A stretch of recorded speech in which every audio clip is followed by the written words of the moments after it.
everything I thought about California was here. You know, just the beaches, the music, the clothes. People come here and they can become whatever they want.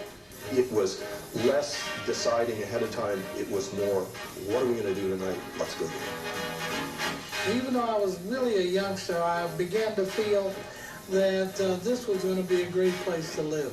It was a place of camaraderie and good fellowship and good food and good times.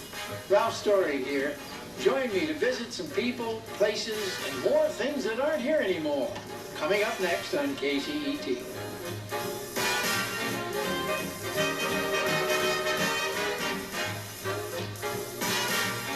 Major funding for this special edition of Life and Times is provided by the James Irvine Foundation, which is dedicated to the development of an informed California citizenry, with additional support from GTE, a company committed to telecommunications excellence and an open dialogue with all people.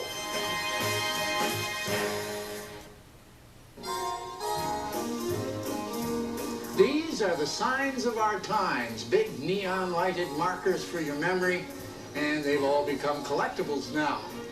But they're also signs of things gone by, and we've collected even more. So welcome to more things that aren't here anymore. I'm Ralph Story, and we're going to look back at the way we were and how we got to where we are, which is Los Angeles. Population 2,835,600. Ah, but what year was that? And you probably saw this sign, or one like it, from your car. And that's really my point, because this is not a stroll down memory lane. We don't walk anywhere in Los Angeles. This is a drive down memory road. And if you drove into Los Angeles anytime between 1920 and 1956, this is probably the first thing that stopped you. This is an Acme Signal. Born and bred in Los Angeles, and is probably the mother of that other great Los Angeles invention, gridlock. It was copied after the old semaphore signal on the railroads, but in Los Angeles it became the first coordinated set of traffic signals anywhere. We made history with this funny contraption. And here's how it worked. Every 30 seconds it rang a bell, and the other arm came out, and the other light went on, but no yellow.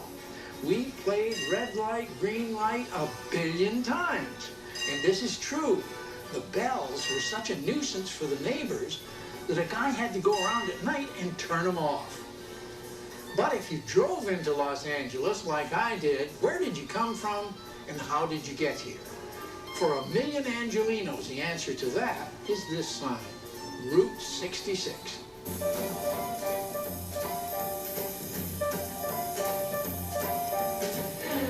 John Steinbeck called it the Mother Road, a 2-lane ribbon of pavement over 2,000 miles long.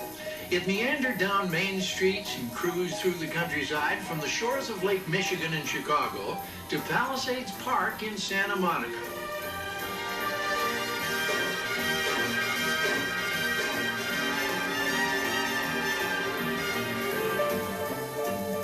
California was always a biggie in everybody's mind back east because we would see pictures of the palm trees and other kind of things. And everybody had a few relatives in California, and they'd send you pictures with them standing at the beach and all sorts of things. So California was the place to go.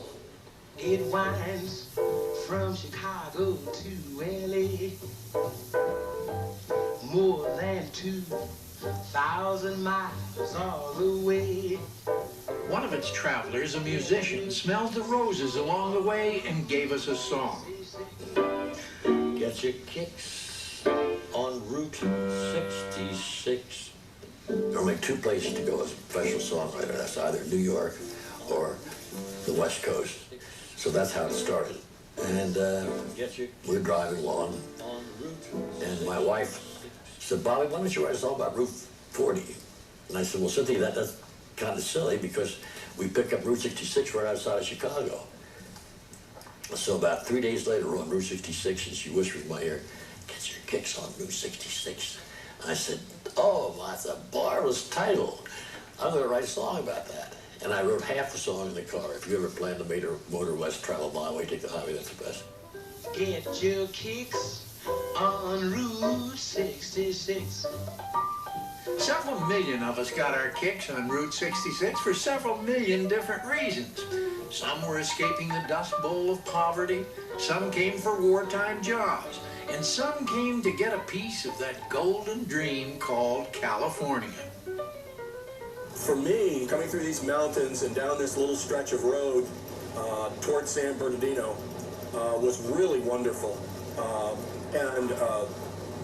The LA radio stations were all on AM, of course, and so we could hear Dick Whittinghill and all these guys. It was like, this was sort of the gateway to California.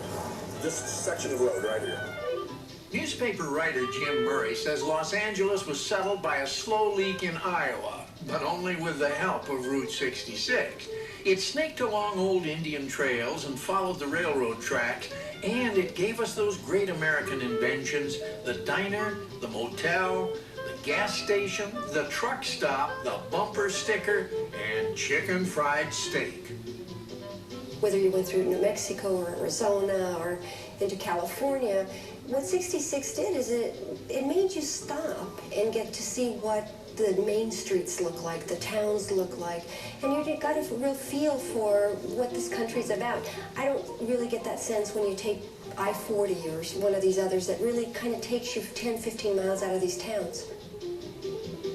Officially, Route 66 was decommissioned in 1985, but it didn't die. Some of it was abandoned, some of it got other names. But the mom-and-pop diners and motels and gas stations became sad skeletons on the side roads. However, here and there, you can still take the highway that's the best.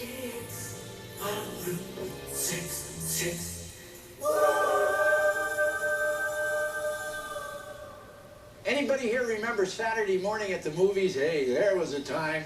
For 25 cents, you got in to see your favorite cowboy star in a shoot-'em-up western, maybe even a serial that went on from week to week. Of course, they all showed up later on television. Who was your favorite star? Tom Mix, or Roy Rogers, or John Wayne, or Jim Arness? It just depends on how old you are. But everybody's favorite was the Masked Man and his faithful Indian companion.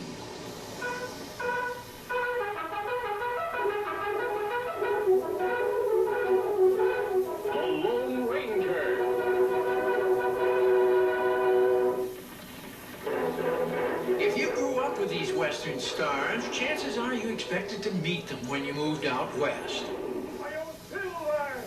Well, maybe you didn't expect to be a movie star, but at least you expected to see some movies being made. But there was only one place you could do that. It was called Corriganville.